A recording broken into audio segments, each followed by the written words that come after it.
The ground beneath Ruby's boots splintered into jagged obsidian shards. The sound was like glass grinding against bone. She threw her weight backward just as the slab she had been standing on tipped into the void. It did not just fall, it dissolved, turning into dust before it hit the clouds below. She landed hard on a secondary outcrop, the impact jarring her teeth.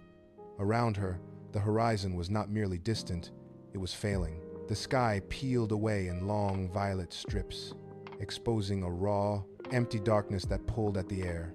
She scrambled to her feet, hands finding purchase on the slick, black stone that still held firm. Every movement sent tremors through the platform. She looked left, then right. The path she had taken to reach the center was gone, replaced by a swirling chasm of light and shadow. She was trapped on a shrinking island of stone, suspended in a sky that refused to stay solid.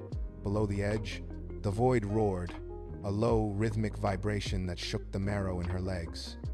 She crouched low, keeping her center of gravity tight against the ground, waiting for the next tremor. The island groaned, a deep, metallic sound of tectonic failure. Ruby did not look down again. She fixed her eyes forward. Ruby reached into the recess of the crumbling altar. Her fingers closed around the elemental stone. It was not merely hot.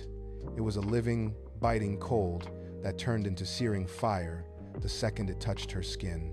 She pulled it free, and the smell of ozone flooded her senses. The stone glowed with an erratic, rhythmic light that seemed to mirror the instability of the island itself.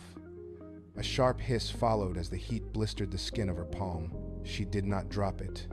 She gripped it tighter, forcing her muscles to lock, despite the involuntary tremor racing up her arm. Suddenly, the stone flared, a blinding white pulse that washed out the horizon and left her sightless for a heartbeat. She stood frozen, the stone burning into her flesh, waiting for the world to return. When her vision cleared, the stone was still pulsing, casting long, jagged shadows against the shifting rock. She felt the vibration of the object travel up her wrist and settle into her chest. It was heavy, dense, with a power that felt ready to shatter the remaining stone beneath her feet. She tucked the stone against her side, shielding it from the wind, and prepared to move. The island beneath her groaned again, but she ignored the sound. The heat in her hand was the only anchor she had left. 10 paces ahead, Darius stood as a wall against the chaos. His sword was extended, the steel catching the jagged, flickering light of the violet rift. The rift was not just a tear in the sky, it was a hungry, pulsing wound that spat lightning toward the remaining platform. Every time a bolt struck the ground, the stone hissed and vaporized. Darius did not flinch. He planted his boots wide, his muscles coiled to absorb the impact of the energy discharge. A sudden, violent surge from the rift knocked him back a full foot, his heels carving deep trenches into the obsidian. He grunted, forcing his weight forward again, his fingers locked tight around the hilt of his weapon. The sword glowed, vibrating in sync with the rift's erratic rhythm. He was holding the line, preventing the void from swallowing the center of the aisle. His breathing was heavy, rhythmic, and perfectly controlled.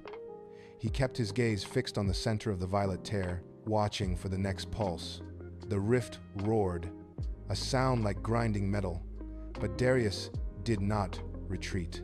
He shifted his grip, leaned into the gale of static energy, and held his ground. Jacqueline stood near the perimeter, her attention pinned to the brass dial on her wrist. She rotated the outer ring, feeling the cold metal click against the mounting. The floating Isle of Paradise was pulling away, its edges dissolving into the gray haze of the abyss. She watched the needle on her device jump, vibrating against the glass cover. The rift was not just growing, it was accelerating. She tapped the casing, but the readings only spiked further into the red. Beside her, the horizon was no longer a solid line. It was fraying, losing its grip on reality as the void expanded. She adjusted the tension on the dial again, her knuckles whitening as she forced the mechanism to track the drift. "The rift is expanding faster than we calculated," she shouted. Her voice was thin, barely cutting through the low-frequency roar of the collapsing sky. She looked up, tracking the movement of the distant isle, then back down to the rapidly spinning gears on her wrist.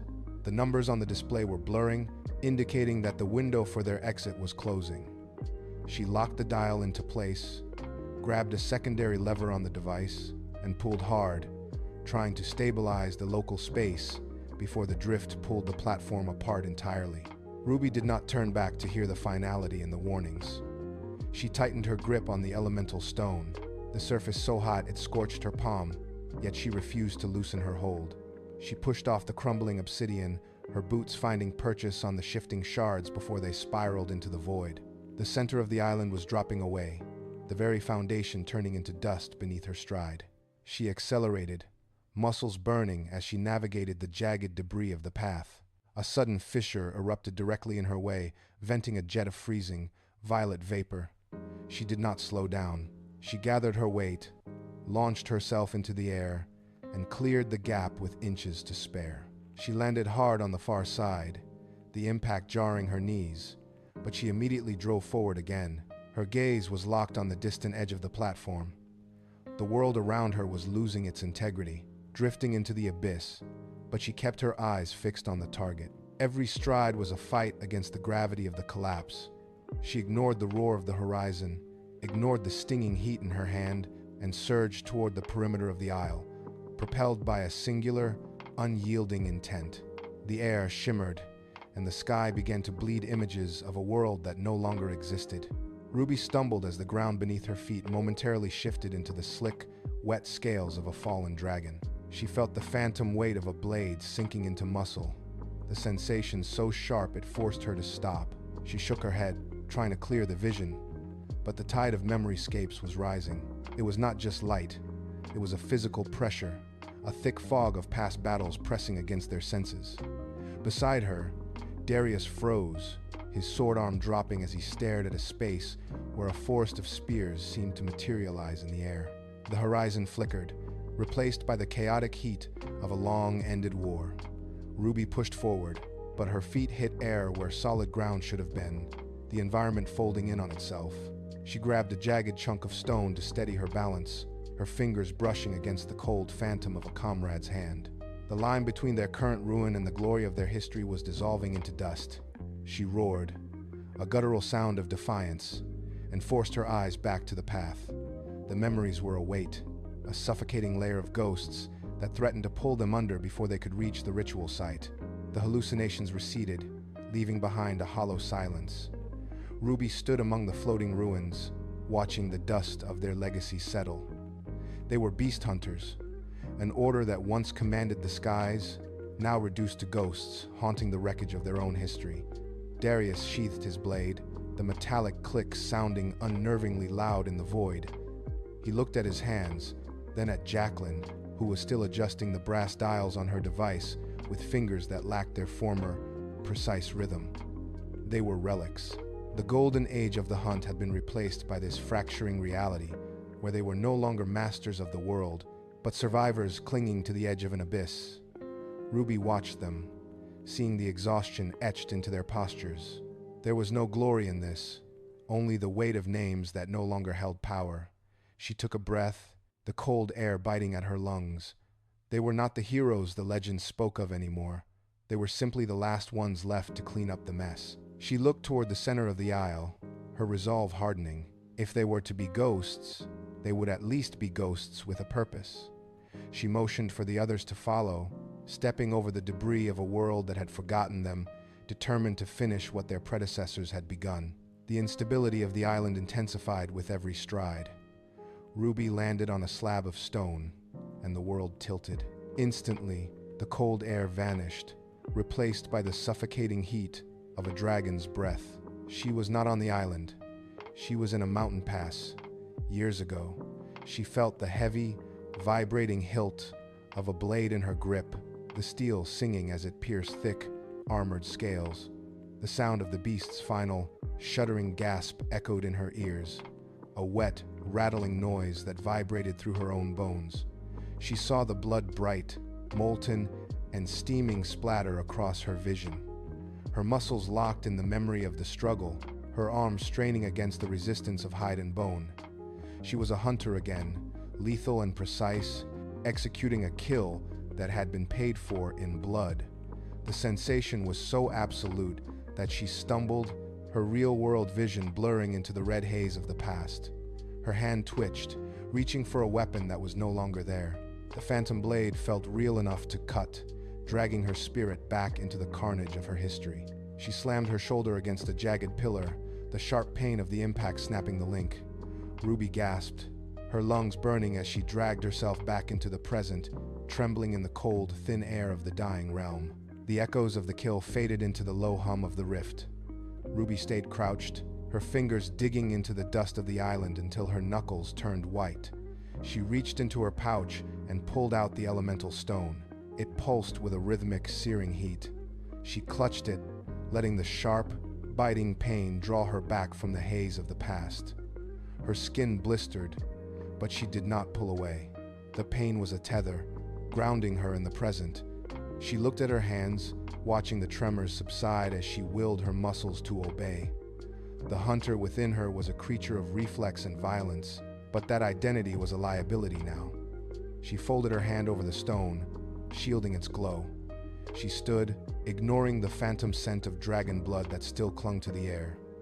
Behind her, Darius and Jacqueline watched, their faces tight with uncertainty. She did not speak. She didn't need to. She turned toward the path ahead, her stride no longer the predatory prowl of a tracker, but the steady, measured pace of someone carrying a burden of salvation. She shoved the last of the intrusive memories into the dark corners of her mind, locking them away with a finality that left no room for doubt. She was ready. The path to the center of Rebel Island was a gauntlet of shifting tectonic plates. Ruby led the way, her boots finding purchase on ground that refused to stay still. Every few seconds, the earth beneath them groaned, sending tremors through their legs that threatened to knock them into the abyss. Darius stayed close, his eyes scanning the horizon for signs of the impending collapse, while Jacqueline moved with frantic precision, checking the readings on her device. The distance shortened, but the ground grew increasingly unstable. A sudden fracture tore through the path ahead, widening into a jagged mouth of nothingness. Ruby did not hesitate. She took the leap, her body weightless for a heartbeat, before she slammed into the far ledge, rolling to absorb the impact. Darius and Jacqueline followed, their boots skidding on the edge of the drop. Before they pulled themselves up, they scrambled over the final rise, the terrain smoothing out into a wide, level clearing. The center of the island stood before them. The air here was unnaturally still, vibrating with a low-frequency hum that set their teeth on edge. They stopped. The destination was achieved, the goal of their long trek now looming mere feet away. The final stage of the ritual began in the quiet of the ruins. The chaos of the island died the moment they stepped across the threshold. The howling wind simply ceased, replaced by a vacuum of sound so profound it made their ears ache. They walked slowly, boots crunching against fine, white dust that coated the floor. In the center of the chamber sat a slab of polished marble, its surface catching the dim light from the fracturing sky above. They stopped 10 paces away. Queen Elwyn lay motionless on the stone. Her presence drained the remaining tension from the air, replacing it with a weight that forced Ruby to square her shoulders just to remain upright. The chamber felt like a tomb, yet the air held a faint, lingering heat. Darius moved first, his steps deliberate and measured. He circled the slab, his eyes tracking the length of the platform as if searching for a flaw in the stillness. Jacqueline followed, her breath hitching in the quiet. They converged at the edge of the marble, forming a silent perimeter around the fallen ruler. The frantic pace of their journey evaporated, leaving only the reality of the task ahead. They were no longer runners or hunters. They were witnesses to a long-dormant potential. The silence held them captive, waiting for the first sign of movement. Ruby stepped closer, her shadow falling across the white marble surface. Elwyn lay with a terrifying perfection, her skin pale as moonlight, lacking the slightest flush of life. There was no rise or fall to her chest, not a single tremor in her fingers. Ruby reached out, her own hand hovering inches from the queen's wrist, feeling the unnatural cold radiating from the surface. She pressed 2 fingers against the hollow of the throat. Nothing. The skin felt like polished stone beneath her touch, devoid of the heat that usually defined a living pulse. This was not merely death. It was a cessation of all biological rhythm. A single lock of hair lay plastered against the queen's temple, motionless in the stagnant air. Beyond the chamber walls, the sky groaned, a deep, tectonic sound that vibrated through the floorboards and rattled the dust around the slab. The contrast was stark. Outside, the world was tearing itself apart in a frenzy of violet energy. Here, there was only the absolute, frozen stillness of a vessel waiting to be reclaimed. Ruby pulled her hand back, the lack of warmth on her own skin, a sharp reminder of the void pressing in from all sides. Every second wasted was a second closer to the end of the realm. Darius took a breath that sounded ragged in the confined space. He was the one who had led them through the gauntlet of the fracturing world, the one who never faltered when the sky tore open. But here, facing the marble slab, his composure fractured. He watched the queen, his jaw set so tight the muscles in his neck stood out like cords. He shifted his weight, and for a heartbeat, his balance wavered. He reached out to steady himself against the edge of the dais, but his fingers slipped against the smooth stone. A tremor started in his shoulder, traveling down his arm until his hands shook uncontrollably. He tried to clench his fists, to force the iron-willed discipline back into his limbs, but the muscles refused to obey. The strength he relied on felt like a phantom, dissolving under the sheer impossibility of what they were about to attempt. He looked at Ruby, then at Jacqueline, seeking a sign of shared doubt, but found only their own silent desperation. He did not look away. Instead, he lowered himself to the floor. He knelt beside the marble, his knees hitting the cold stone with a dull thud. His hands remained extended, palms open, trembling uncontrollably as he hovered over the queen. He was the anchor, and he was breaking. From the folds of his belt, Darius drew the obsidian dagger. It did not catch the ambient light. It drank it. The blade was a jagged shard of volcanic glass, honed to a molecular edge that seemed to warp the air around it. Its surface was deep, oily black, marked by faint, etched lines that pulsed with a dull, rhythmic violet hue.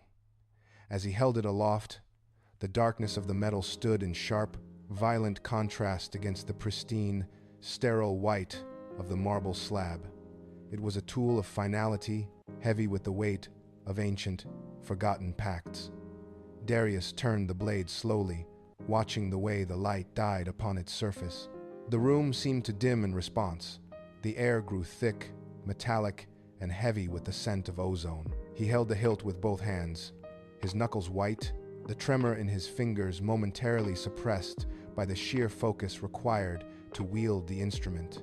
The blade hung over the queen, a dark needle poised to stitch the gap between life and something else entirely.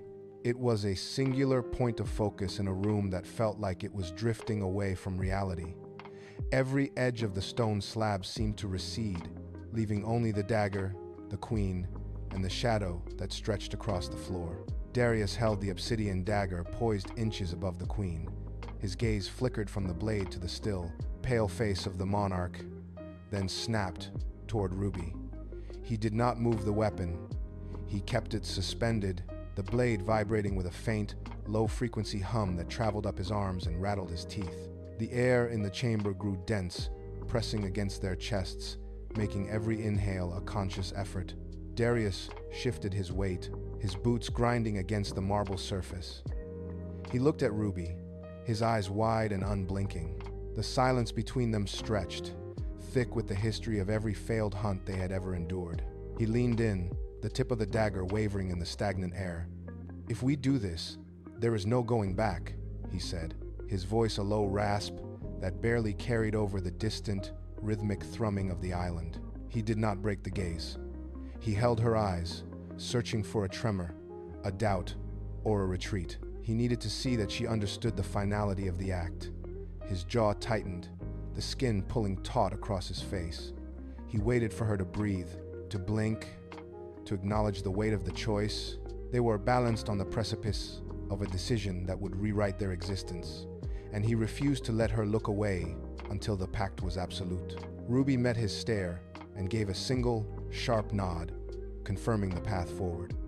Before Darius could speak again, the light in the temple shifted. A massive, elongated shadow swept across the white marble floor, moving with a rhythmic, pulsing cadence. It swallowed the light, plunging the chamber into a brief, chilling twilight. Ruby pulled her gaze from Darius and turned toward the high, vaulted ceiling. Through the cracks in the stone, a shape circled in the sky, a colossal, winged predator banked against the violet rift. It did not roar. It simply circled, its movements calculated and heavy with intent. The shadow passed over them a second time, wider and darker, as if the creature were measuring the distance to the slab. Jacqueline looked up from her device, her hand tightening around the brass dial. The presence of the beast changed the atmosphere of the room. The ritual was no longer just a task, but a race against a watcher that refused to be ignored. Ruby felt the air currents shift as the dragon beat its wings, a low, percussive vibration that rattled the loose debris on the floor. It was waiting, circling the island like a vulture, watching the vessel it intended to reclaim. Every rotation brought the shadow closer, darkening the space around the queen. Ruby did not wait for the shadow to retreat. She turned back to the marble slab, her boots finding purchase on the cracked stone. The island groaned, a deep, tectonic sound that vibrated through the soles of her feet, but she kept her focus locked on the queen. She reached into the pouch at her side, her fingers closing around the elemental stone. It felt unnaturally heavy, radiating a heat that bit into her palm. She stepped forward, ignoring the way the floor tilted, and placed her hand over the center of the queen's chest. She felt the cold, unyielding stillness of the body beneath her touch. With a steady, deliberate motion, she pressed the stone against the skin. It did not sink, it adhered, pulsing with a rhythmic, golden light that defied the surrounding decay. Her skin began to blister where the heat met the air, but she did not pull away. She leaned her weight into the contact, anchoring herself to the slab as the stone began to glow with an intensity that forced her to squint. She watched as the light bled from the stone into the stillness of the queen, a searing, golden vein spreading across the surface of the pale chest. The connection was made. The moment the stone fused with the skin, the chamber changed. It was not a sound, but a pressure change that popped the ears. The air thickened, turning sharp and metallic. A violent, stinging scent of ozone flooded the room, overpowering the musty staleness of the ancient temple. Ruby tasted copper on her tongue, a phantom flavor of ancient blood rising from the stone itself. Static electricity began to dance along the marble slab, tiny violet sparks arching from the stone to the queen. The air crackled with a dry, electric hum that made the hair on Ruby's arms stand rigid. She tried to inhale, but the atmosphere felt thin, like breathing in dust and lightning. Across the chamber, Jacqueline stumbled, clutching her throat as the air became too ionized to process. Darius reached out, but his fingers drifted through the air, trailing streaks of lingering light. The scent of blood grew stronger, filling the space until the entire chamber seemed to bleed into the void. Reality was no longer solid. It was vibrating, turning soft at the edges, as the barrier between this realm and the abyss began to dissolve under the weight of the ritual. Every breath was a struggle against the thickening, electrified haze. The ritual ignited with a violent, rhythmic pulse that threw Ruby backward. She scrambled for balance, her boots sliding across the marble as the stone's light erupted into a blinding, golden cataract. The chamber floor shuddered, a deep, grinding vibration that traveled up through the stone and into the hunter's bones. It was not just light. It was a physical force, a torrent of raw, elemental energy that surged through the queen and into the foundation of the temple. The air turned heavy, dense, with a power that made the very atmosphere hum. Darius planted his feet, his sword vibrating in his hand as if trying to resonate with the sudden influx of energy. Jacqueline shouted, but her voice was swallowed by the roar of the ignition, a sound like 1,000 grinding stones.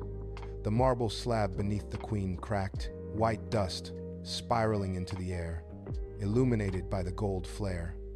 Every pillar in the room began to chime, a discordant, high-pitched ringing that signaled the island was no longer anchored to the void. The power deepened, the hum growing into a low, guttural thrum that shook the walls.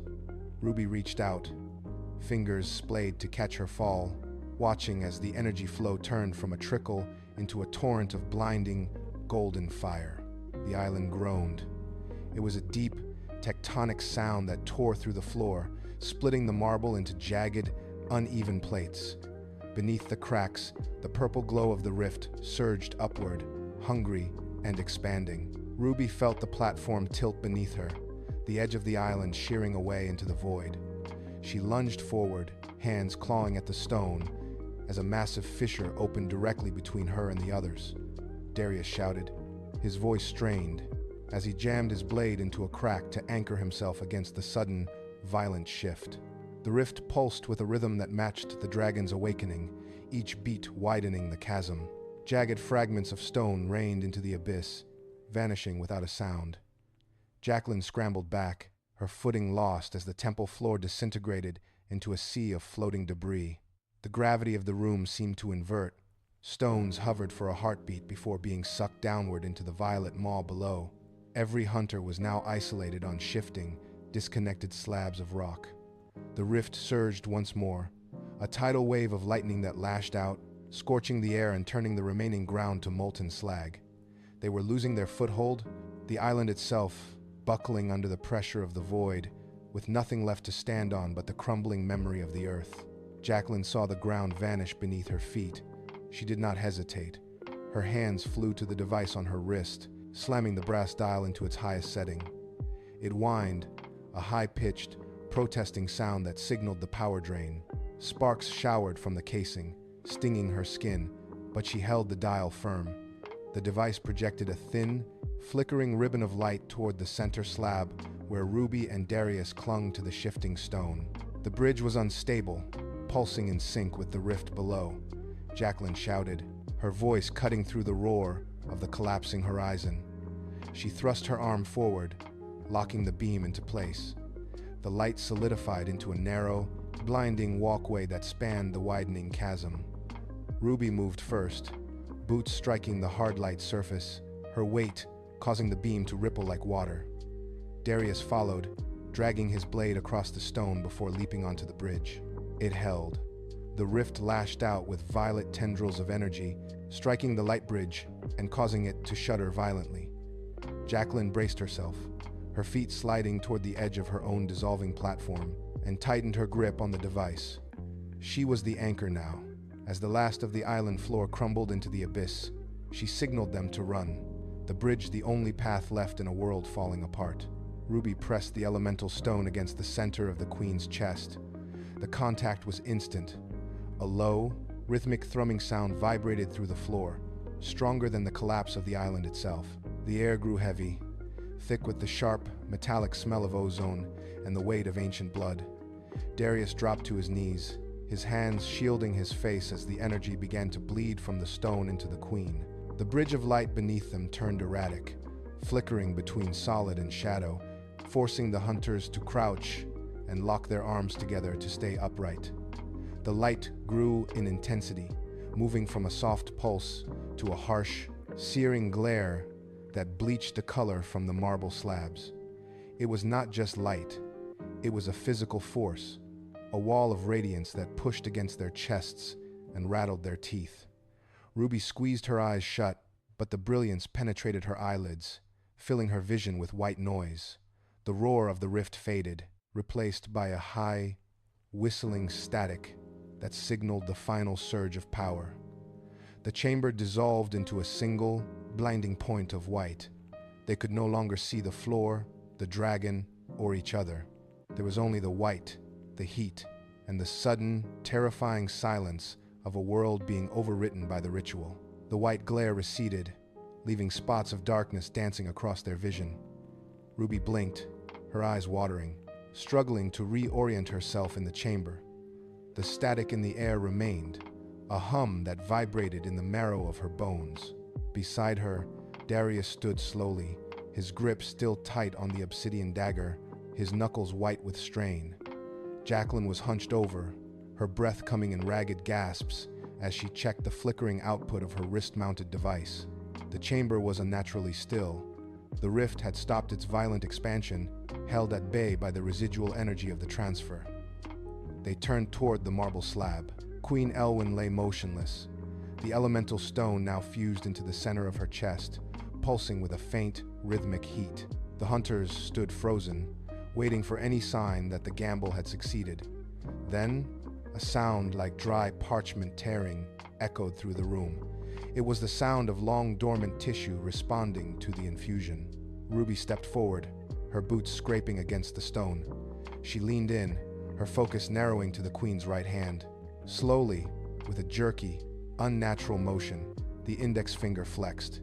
It curled inward, then tapped against the hard surface of the marble. A ripple of disbelief passed through the group. The queen had moved. The finger twitch was not a spasm, but a signal. The rhythm of the stone embedded in the chest quickened, shifting from a slow thrum to a rapid, frantic beating that echoed off the temple walls. Cracks spiderwebbed across the white marble slab, radiating outward from where the queen lay. Darius stepped back, his sword point dipping toward the floor as the air around the pedestal began to warp and shimmer. Jacqueline raised her wrist device, the brass dial spinning wildly as it struggled to track the surge of power. The queen's body arched, not with the grace of waking, but with the violent rigidity of a machine coming online. Ruby reached out, then pulled her hand back as the temperature in the chamber plummeted. The silence that had held the room was shattered by the sound of skin stretching. Then, the eyelids flew back. They did not open slowly. They snapped wide with a sudden, mechanical precision. Ruby looked into the queen's face and felt her breath hitch in her throat. The familiar color of the eyes was gone. In its place burned a piercing, reptilian gold, glowing with a cold, predatory intelligence that had no place in a human skull. The queen was no longer the ruler they knew. She was merely a shell for something ancient. The queen inhaled. It was not a gentle intake of air, but a vacuum-like pull that drew the very oxygen from the room. Her chest cavity expanded with a sound like grinding stone, a deep, resonant friction that rattled the hunter's teeth. Ruby stumbled backward, her heels catching on a fissure in the floor. Darius planted his feet, his weight shifting to counter the sudden instability of the ground. The gasping sound deepened, pitch shifting into a low-frequency hum that vibrated the marrow in their bones. Suddenly, the intake hit a breaking point. The queen released the air in a single, explosive output. The sound was a jagged, multitonal roar that defied biology.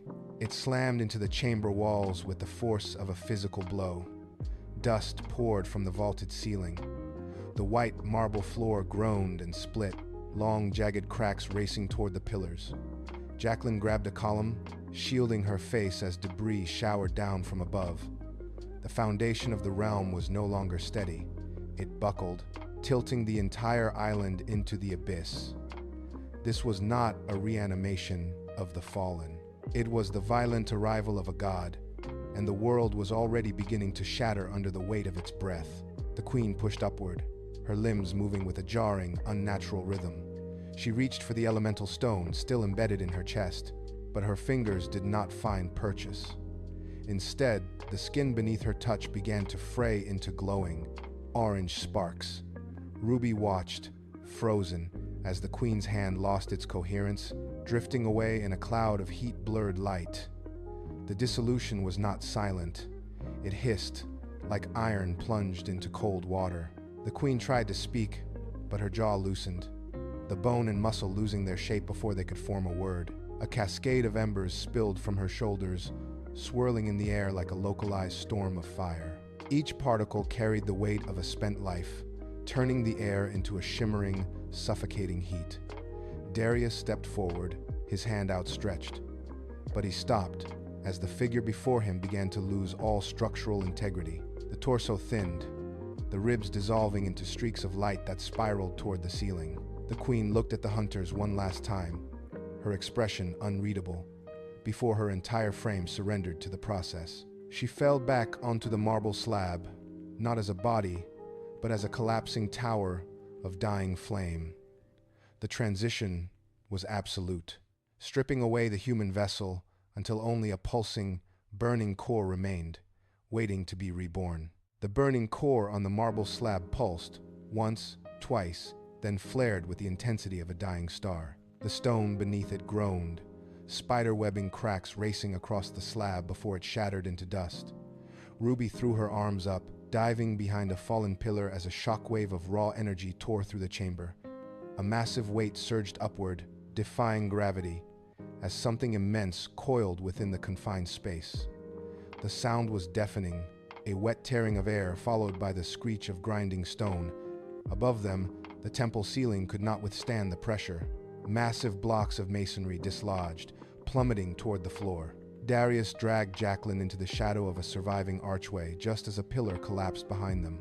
Through the swirling dust and heat, a shadow expanded, blotting out the remaining light.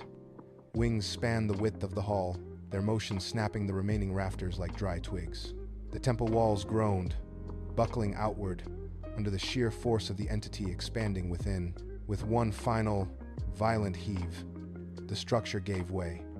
The ceiling tore open, jagged debris raining into the void as the entity lunged upward, escaping the ruins.